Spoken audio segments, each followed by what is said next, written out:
Okay, a police cruiser, again, very typical problem. Police cruiser is approaching a right-angled intersection from the north, chasing a speeding car that has turned to the corner and is moving straight east. When the cruiser is 0.6 miles north of the intersection and the car is 0.8 miles to the east, the police determine with radar the distance between them and the car is increasing at 20 miles per hour.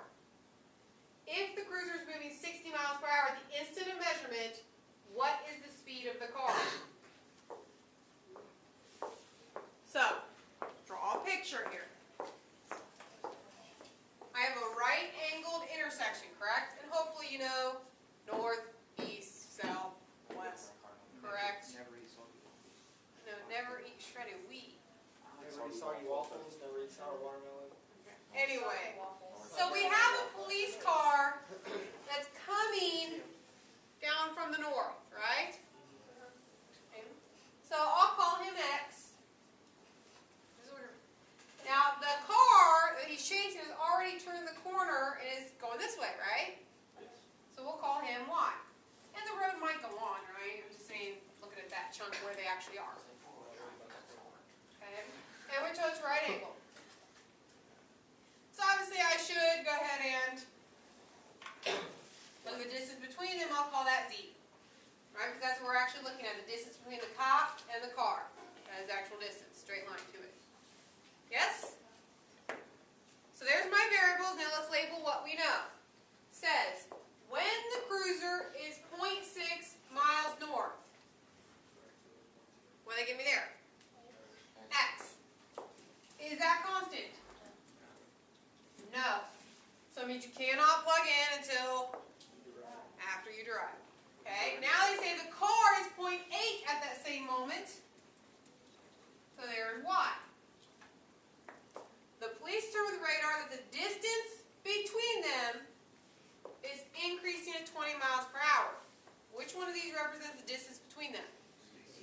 Z. So what are they giving me? Z dt.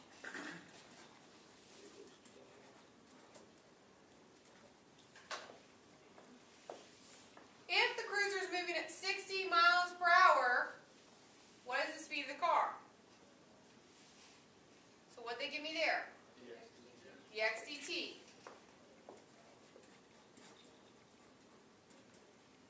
Now, my question to you is, does this matter?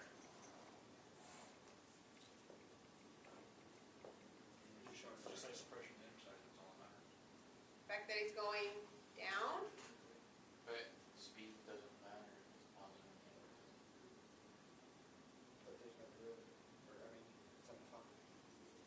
Let's work the problem. We'll see. We're saying right now, no, it doesn't matter. If he's coming from north, that means the distance between him and the intersection is decreasing. Exactly. Okay. So we'll work it. So it does matter. You've got the right idea that speed doesn't matter, direction, but we're not talking speed. We're talking rate of change, correct? Yes. I know it's confusing because in the actual context, it is a speed, but in calculus, it is a rate, right? And rates look at direction. So yes, this cop is coming down from the north, okay? So it should be negative. Okay? So now I need to equate, it asks me to find the speed of the car. So what am I trying to find? dy dt. Steps 1 and 2 are what you should spend the majority of time doing. Stating what you know, drawing a picture, and what you're trying to find. This should be the majority of time. Because after that, the differentiation is usually not hard. So how can I relate these variables?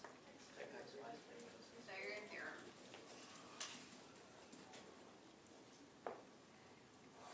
Okay, so differentiate, I get 2x dx dt plus 2y dy dt equals 2z dz dt. Everyone agree with that? Now let's plug in. I've got 2 times 0.6. Dx dt is negative 60. 2, see y is 0.8. dy dy/dt is what we're trying to find. 2 and uh-oh, I don't know z.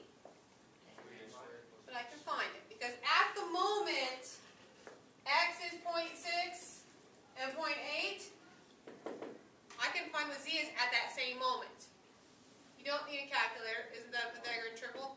Yeah. Right? 3, 4, 5 is the triple. So it's 1. I want to remind you Pythagorean triples here. 3, 4, and 5, and any multiple of that. So if I have the multiple of 6, 8, 10, isn't that what I have in this case? Throw in a decimal point. Remember the other triple we just saw in homework was 5, 12, 13. That's your two main triples. So anyway, so z is 1. Okay, what will I get when I multiply those? Come on. Negative what? 72. Negative 72. Anyone else get that? Plus 1.6 dy dt equals 40. So it's add 72.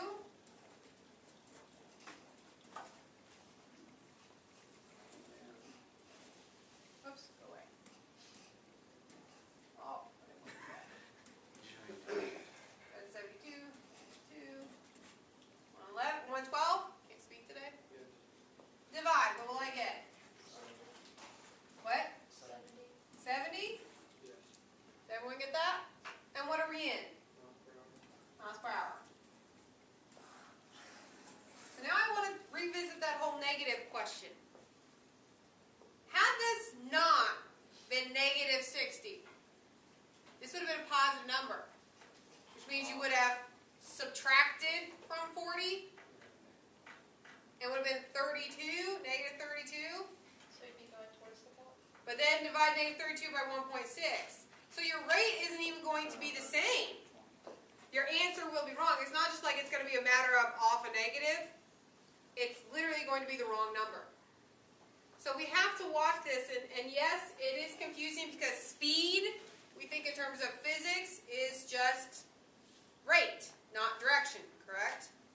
However, in terms of calculus, when it's a rate, we have to think of both negative and positives. Like increasing, decreasing. Can that be velocity? Yes, which is the first derivative, right? Exactly. Questions? All right, let's try one more.